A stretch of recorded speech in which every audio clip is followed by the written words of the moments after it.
Joining us now, Congressman, Republican, 6th District, Ben Cline. Congressman Cline, great to have you with us. John, it's always great to be with you. How's everything going down there? I'm having too much fun for one man to have. As always, Ben, having a good time. And I tell you what else, Ben. Here's the other great thing about today. My movie comes out today. My movie made just for me, Godzilla, King of the Monsters, debuts today, May 29th. I've already got tickets for Friday night, taking the fam to see it. We can't wait. Ben, I got a movie coming out named after me. How cool is that? That is cool. I hadn't heard of that. You don't have a movie named after you, Congressman Cline, called Godzilla, King of the Monsters.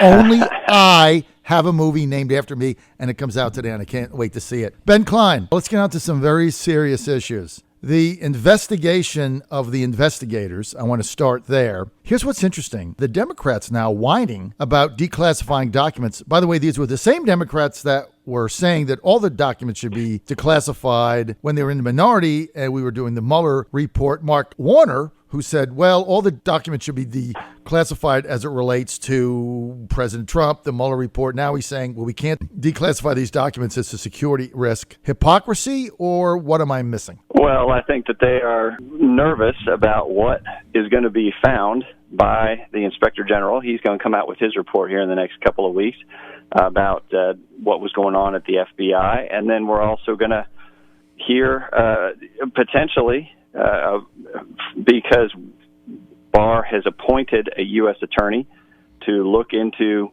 essentially how the original investigation into the president's campaign came about. Was it from this fake dossier, and were people like James Comey and Strog in on a plan to mislead people in the department and in the FISA court? And so once all that comes out, I think the Democrats are going to wish that the attention was elsewhere. Let me ask you something, Congressman. I had Corey Lewandowski on just a few moments ago. And Corey, of course, he's gone through the subpoenas. He spent $500,000 defending himself for something he did nothing wrong. He just was a campaign manager. Now they're dragging in Hope Hicks. It's going to cost her another $100,000. I know her very well from the early stages of the campaign. She didn't do anything wrong. She just did her job. He said earlier that the Horowitz report that is coming out, he said, is going to recommend criminal referrals for a number of people.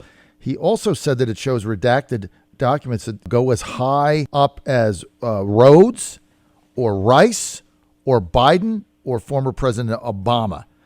Have you heard any of that? And has any of your sources confirmed that any of what Corey said might be accurate? Well, you know, I have not heard any of that. And, of course, you're my best source for information, John. Thank you. Just got to turn on the radio there and get all my information. But, no, I haven't heard that intelligence. But once the IG report does come out, the Horowitz report, I think it will actually, from what I have heard, does involve some potential criminal activity and may necessitate some criminal referrals. But as to how high it goes, I think Barr, his appointment of that U.S. attorney to look into the matter is a good first step. So being on the Judiciary Committee now, where would you like to see this go? How far would you like to see this go? And what are the parameters that you would be in favor of in, let's call it, investigating the investigators, trying to get to the bottom of how this was originally the spying, what the genesis of it is? Well, I don't have any faith in Jerry Nadler as chairman and that he's going to schedule any hearings into this kind of thing. We're going to have to depend on the Department of Justice and their investigation, and hopefully if they do produce some report that Nadler will have the decency to have a hearing on it instead of just trying to scuttle it. But, you know, we spent an hour last week or week before staring at an empty chair. We've done it for Barr. We've done it for Mueller.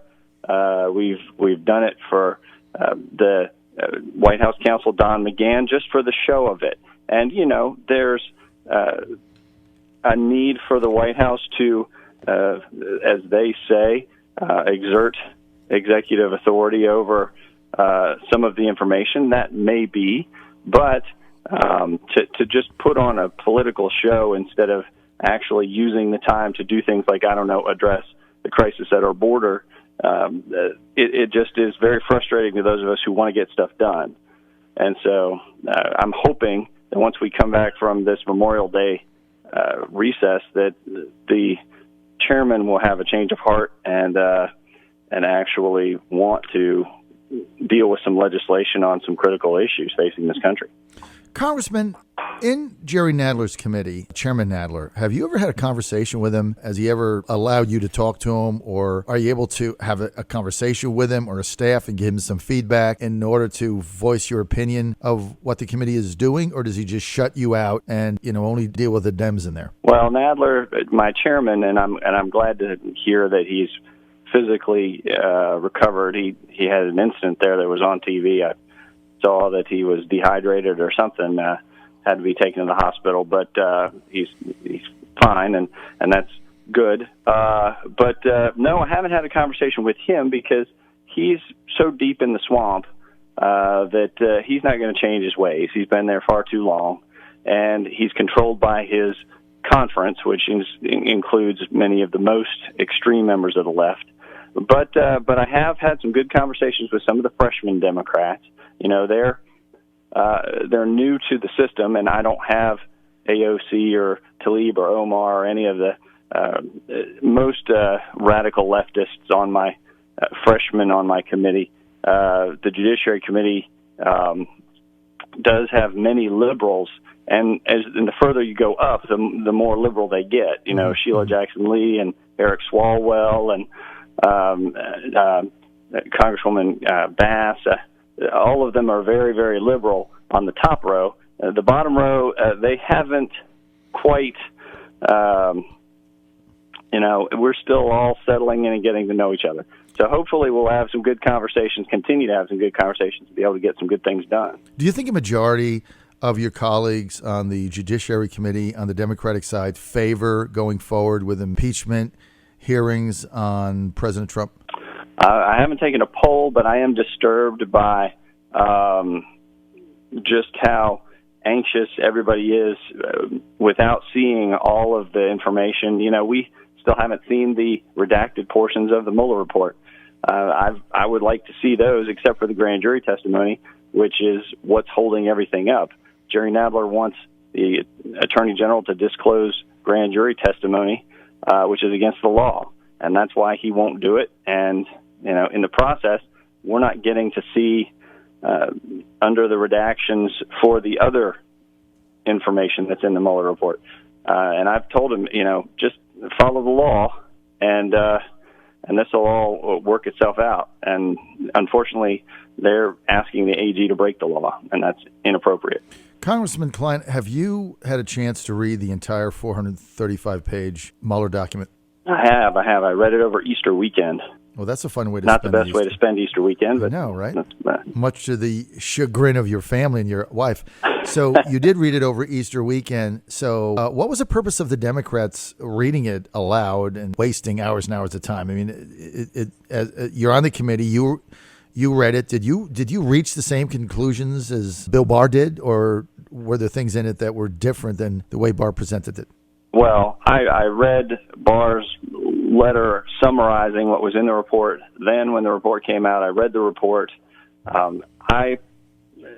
Mueller has made the claim in his released letter that it's misrepresenting somehow his views. If he wants to come in and testify about it, that's fine. I hope that the chairman can work something out with the Justice Department to have him come testify and explain why he thinks that it misrepresents his positions and the conclusions, because the summary of Barr was an accurate summary of the Mueller report, in my view.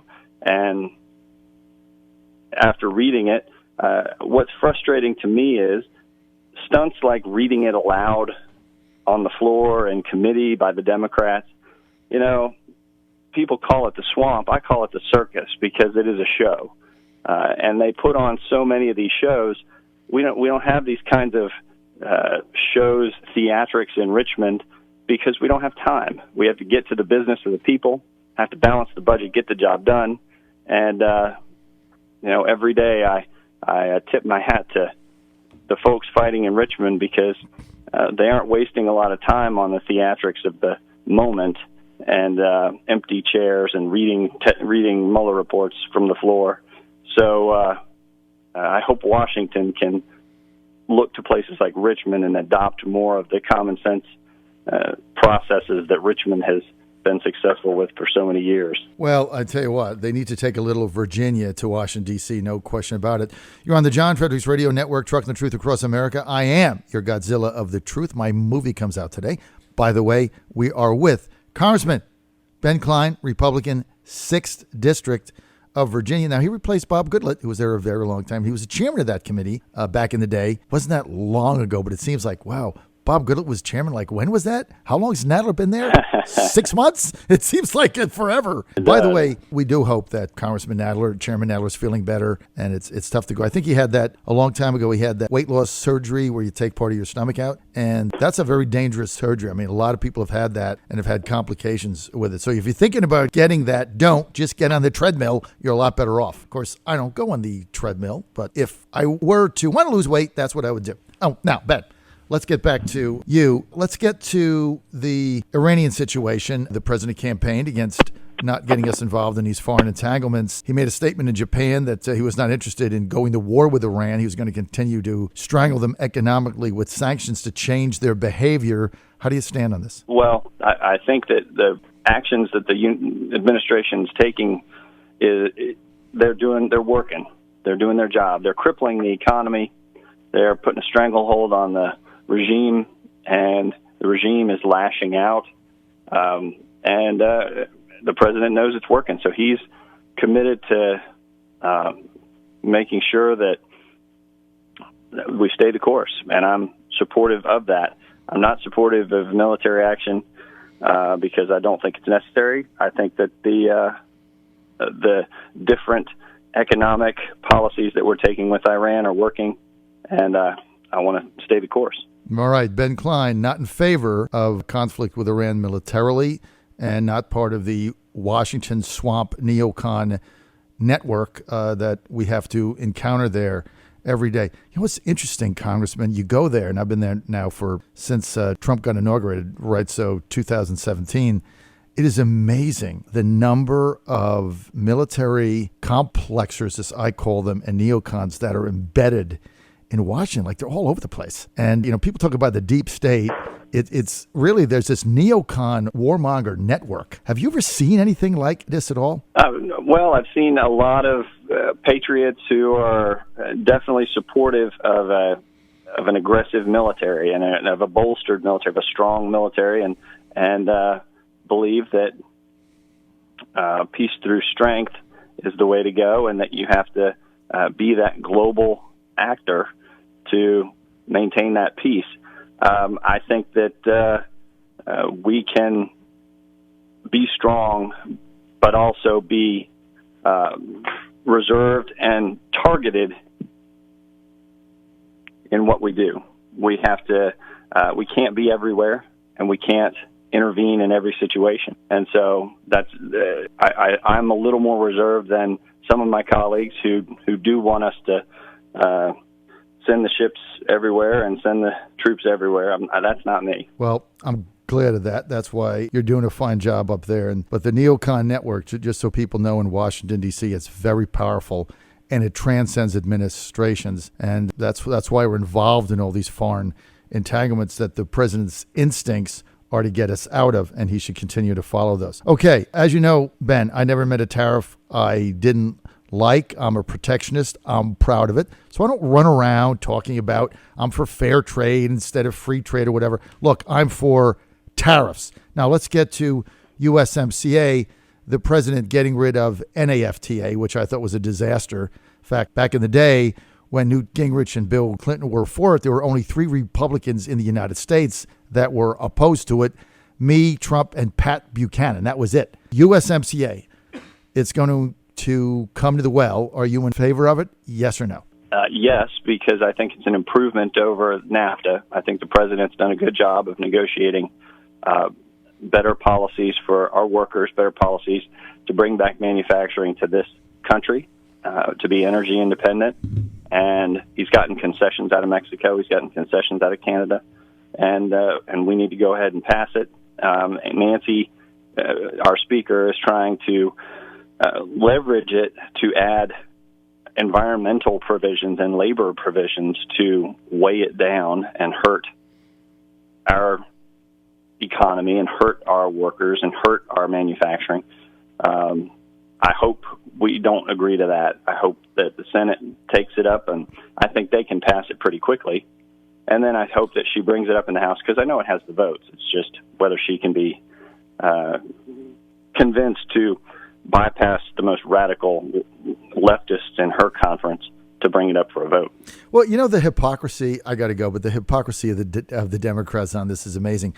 Isn't it the Democrats that are always screaming for a clean bill? They want a clean bill on this and want a clean bill on that. Yet the president has a bill and they don't want a clean bill. So it's like whatever suits them. There's absolutely no consistency. If I had a quarter for every time I heard a Democrat get on CNN or MSNBC or Fox News and say, well, we need a clean bill. Well, the USMCA is a clean bill. Vote it up or down. Just vote for it. Or no, I don't care what you do. Just vote for the darn bill. Ben, I got to go. Yep. I'm out of time. I want to thank Ben Cline, Congressman, Republican, 6th District, Virginia, for being with us on the Judiciary Committee. Always great to talk to you, Congressman. Thank you for being with us. Thanks, John. Anytime.